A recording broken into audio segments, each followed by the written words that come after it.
Саламатсыздарбы? Мурунку өткөн сабакта теманы улантабыз. Биз өткөн чакты билдирчү сөздүн формалары жөнүндө кеп баштаганбыз. Аны биз Атамдын досу деген тексттин негизинде өткөнбүз. Текстти угуп, анын мазмуну боюнча биз тестти аткардык. Мен ал сиздерге түшүнүктүү болду деген ниеттемин. Жана туура жообун таба алдыңар деген да ниеттемин. Эми силерге берейин деген суроом, ошол тексттин негизи башкы темасы эмне деп ойлойсуз? Муну жазган автор ушул текст менен эмне айткысы келген, негизи эмне ойду ойлоп ушул жөнүндө, ошо атасынын досу жөнүндө эскерди деп ойлойсуздар? Кандай жыйынтык чыгарат элеңиздер? Ойлонуп көрүңүздөр. Кааласаңыздар жазып көрсөңүздөр болот. Болбосо өзүңүздүн пикириңиздерди айтып көрсөңүз. Эгерде жаныңызда дагы бир адам менен көрүп атсаңыз, аны менен да пикир алмашып көрүңүз, эмне жөнүндө болот экен текст. Менин жеке оюм, бул текст негизи менин практикамдан алганда негизи адамдардын жакшы жана жаман сапаттары жөнүндө сүйлөштүк эле. Адамдардын бири бирине болгон мамилеси, коомдогу өзүнүн ордун табуу деген маселе жөнүндө сүйлөшкөнбүз. Анан бул жерде чакан гана текст баягы согуштан кийинки мезгилде бир 50-нчи жылдарда бир айылдагы адам айылдагы эле колхоздогу ишти аткарып жүрүп, талаачылыкка барып калат, малчыларга жардам берип калат. Билимдүү, мектепте окуган адам болчу, баягы айылда контора деп коет го. Ошол жерге барып жардам берип калат, бирок көпкө иштебейт, баягы урушуп талаш эле анан чыгып калат же башка жумушка кетип калат. Комузун чертип ырдайт элдин арасында. Анан кийинчене атактуу ырчылардын бири болгон, ошолордун окуусунан болчу. Анан бул жердеги тексттин негизги мааниси баягы ачык мүнөз, ачык айткан адам, бетке айткан адамды кандай кабыл алат, ушул жөнүндө сөз кылганбыз. Негизги темасы ушул негизи ачыктык, анан эл менен, коом менен, айылында чөйрөдөгүлөр менен тил табыша билүү маселеси да. Анан адамдын жакшы сапаттары, жаман сапаттары жөнүндө кеп кылганбыз. Өзүңүз да өз алдыңызча ойлонуп, муну өзүңүз деле көрдүңүз болуш керек ушул жөнүндө экендигин текст. Ойлонуп, өзүңүз да бай берсеңиз болот, жеке өзүңүз үчүн жыйынтык чыгарып алсаңыз болот. Бул жерде сөзсүз бобу туура деген жооп жок. Ошондуктан эркин сизге мүмкүнчүлүк берем. Өзүңүз ойлоп, ушундай ачык болгон, элдердин кемчилигин чукулап айтып койгон канчалык жакшы, канчалык пайдалуу болот, туура болот, өзүңүз ойлонуп, өзүңүз баа коюп алсаңыз болот, жыйынтык чыгарсаңыз болот. Эми текстке бир аз дагы кайра кайрылалык. Бул жерде тексттин мазмуну боюнча биз окуп жатканда өткөн чакты билдирүүчү сөздөрдү биз бөлүп карадык. Тексттин контексти боюнча, мазмуну боюнча сиздерге түшүнүктүү болду кайсы мааниде экендигин. Азыр ушул жерде чакан грамматикалык тест бар. Андан кийин анан чакан лексикалык маанидеги тест бар, ошону аткарып көрөлүк. Биринчиси грамматикалык тест. Бул жерде мындай тапшырма. Мурда ушул жерде чоң бак, анан көп чекит турат. Бул жерде туура жообун табышыңыз керек. Андан ары улантып кетет. Ага атам экөөбүз көп келер элек. Мурда ушул жерде чоң бак, биринчи вариант, бар болду. Мурда ушул жерде чоң бак бар болчу. Мурда ушул жерде чоң бак бар болуптур. Бирок көңүл буруңуздар, атам экөөбүз ал жерге көп келчү элек. Туура келеби? Үчүнчү вариант. Мурда ушул жерде чоң бак бар боло элек. Анан уландысы. Атам экөөбүз ага көп келчү элек.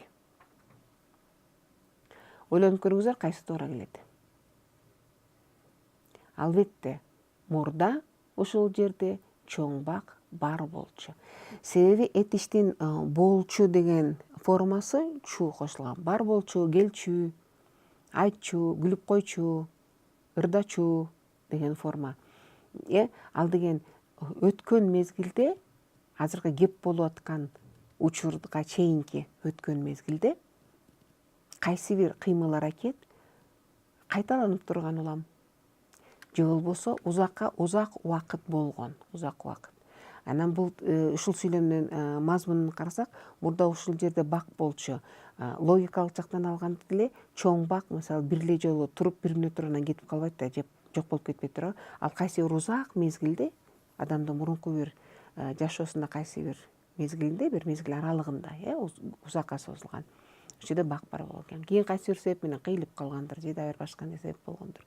Демек бул узакка созулган кыймыл аракетти же мурда көп кайталанчу кыймыл аракетти билдирет. Себеби эгер текстти эсиңиздерде болсо, текстте жазылган болчу. Атамдын досу бир ишти табат, анан тез эле чыгып калчу. Кайталанып турчу. А бул жерде узакка созулган кыймыл аракетти билдирип атат. Экинчи мисал. Мен өткөн жумада Англияда окуган байкемден кат биринчи вариант алдым. Дагы бир вариант алам, алып жатам. Алгам мисалы, же болбосо алчумун варианты. Кайсыл туура болот? Мен өткөн жумада Англияда окуган байкемден кат алчумун, алам, алып жатам, алдым. Же алгам. Толтура варианттардын ичинен кайсынысын туура дейт элеңиз? Албетте, алдым деген вариант. Себеби деген бул жөнөкөй өткөн чак. Бул жерде конкреттүү мезгил белгиленип турат. Мурда эмес, баягыда эмес, бала кезимде эмес, өткөн жумада. Жана болгондо да бир эле жолу алдым. Анан объективдүү бул сүйлөмдүн мазмунуна ылайык эгер карасак, бул жакында эле болгон окуя, кыймыл аракет. Ошон үчүн алдым жөнөкөй өткөн чактын формасы туура келет. Үчүнчү тапшырма, сабак болбойт экен. Мугалим көп чекит, андан ары азыр башка мугалим айтты. Демек биз мурда билген жокпуз, азыр билдик дегендей да мааниде. Кайсы туура келет? Мугалим ооручу, башка мугалим айтты. Мугалим ооруп калар эле, башка мугалим айтты. Бүгүн сабак болбойт экен. Мугалим ооруган, башка мугалим айтты. Мугалим ооруп калыптыр. Кайсыл формасы туура келет? Албетте ооруп калыптыр. Себеби ооруп калыптыр деген форма бул негизи тилде капуска өткөн чакта аталат. Анын мазмуну эмне? Биз муну жөнүндө кеп кылганга чейин бир нерсе болду, болуп өттү. Андан кийин биз аны билдик. Мугалим мисалы кече ооруп калгандыр, же болбосо эртең менен ооруп калгандыр.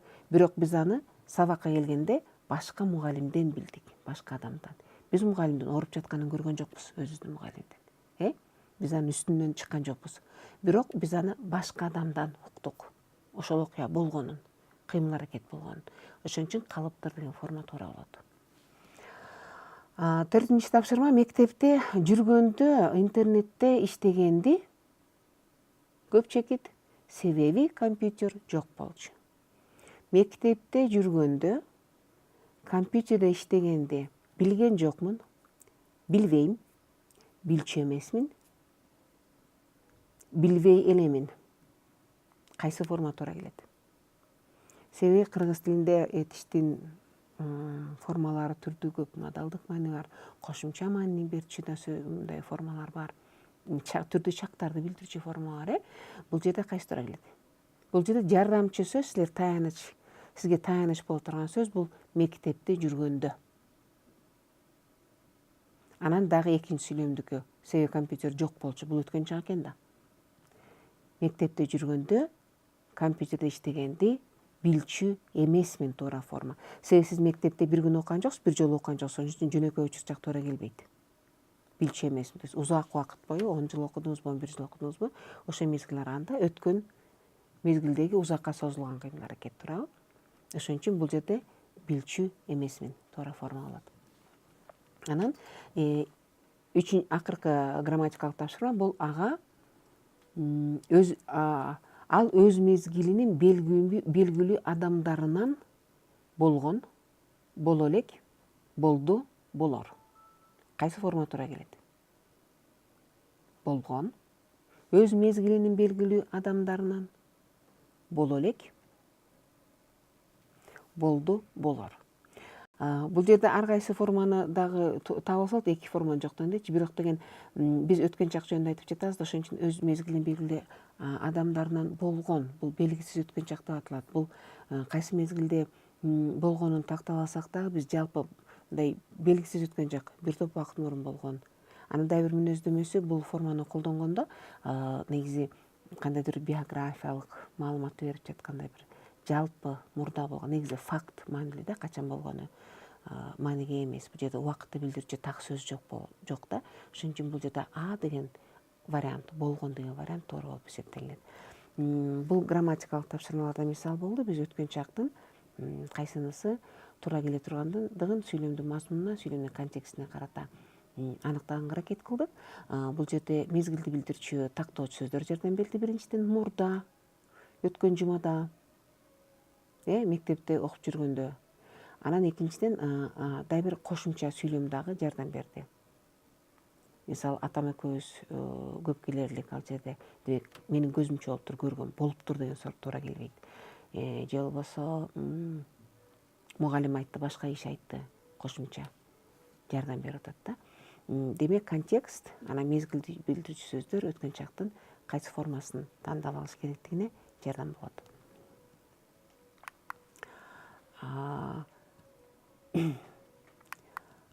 Эми экинчи тапшырма бул тексттеги лексикалык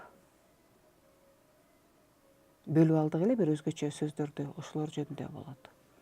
Бул жерде 3 сүйлөмгө мисал, ошо сөздөрдүн текстте бөлүнгөн сөздүн маанисин тагыңыз, түшүндүрмөсүн тапсаңыздар болот. Бул жерде сөздүн маанисин которуу аркылуу эмес, биз сөздүн маанисин чечмели аркылуу тапканга аракет кылабыз. Биринчи тапшырма.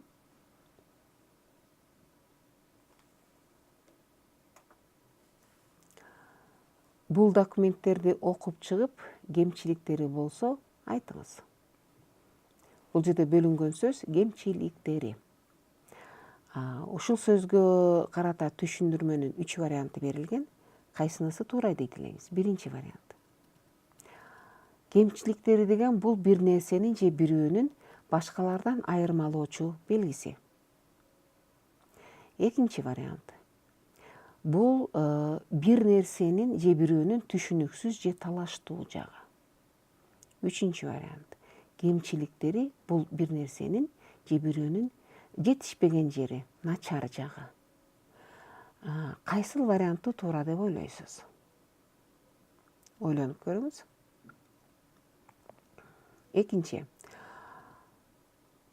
Бул лексикалык тапшырма кичинекей, 3 гана суроо, ошон үчүн аягына чейин окуп көрөлүк. Өзүңүз таап көрүңүз, сизге убакыт берелик. Экинчи мисал мындай. Макул, колумдан келишимче сизге жардам берейин.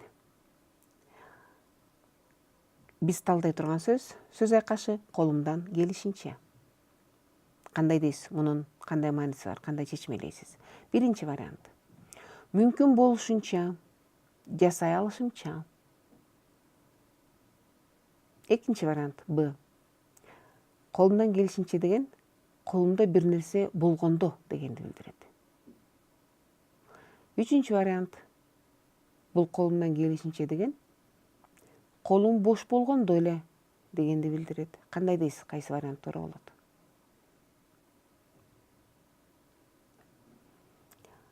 Үчүнчү мисал. Кичине бала апасы кирип келгенде кылмышынын бети ачылгансып, колун артына катып, жер карап туруп калды. Биз чечмелей турган сөз айкашы бул бети ачылгансып. Биринчи вариант бул эмнени билдирет? Таанылып калгансып. Экинчи вариант көрүнүп калгансып. Үчүнчү вариант билинип белгилүү болуп калгансып. Демек, бети ачылуу бул билинип калуу, белгилүү болуп калуу дегенди билдирет, туурабы? Мен мисалдын акырынан баштадым, себеби бул жерде негизи бир караганда 3 жооп тең туурадай сезилет. Таанылып калгансып, бети ачылып калгансып. Көрүнүп калгансып, бети ачылып калгансып. Бирок бул биринчи 2 вариант туура болгону менен алар толук эмес. Алар бир жагын гана көрсөтүп атат. Ошон үчүн бул жерде 3-вариант туура деп эсептелет. Анткени ал толук жоопту айтып атат. Билинип, белгилүү болуп калгансып. Экинчи мисал колумдан келишинче деген жерде. Ага туура жооп биринчи вариант болуп эсептелет. То есть колумдан жардам берем, мүмкүн колумдан келишинче, демек мен мүмкүн болушунча жасай алышымча дегенди билдирет. Жана эң биринчи мисалыбыз кемчиликтери болчу, бул эмнени билдирет? Бул жерде жооптордун үчүнчү варианты туура. Бир нерсенин же бирөөнүн жетишпеген жагы, начар жагы дегенди билдирет. Бул биздин бүгүнкү тема боюнча өткөн чактардын формасына байланыштуу грамматикалык тапшырмалар болду. Силер тест түрүндө жооптун туура вариантын тандадыңыздар. Ал жерден байкадыңыздар силер. Ал жерде жардамчы, көмөкчү сөздөр бар экен. Ошонун аркасы менен таптыңыздар. Тактоочтор болобу? Анан экинчи лексикалык тест. Лексикалык максаттагы тест бул ошол тексттен алынган 3 сөз: кемчилик, колдон келүү жана бет ачылуу деген сөздөргө биз түшүндүрмөнү башка контекстте алып карадык. Ушуну менен ушул өткөн чакка жана адамдардын келбетине, мүнөзүнө байланыштуу темабызды аяктадык. Сиздерге пайдалуу болду деп ойлойм.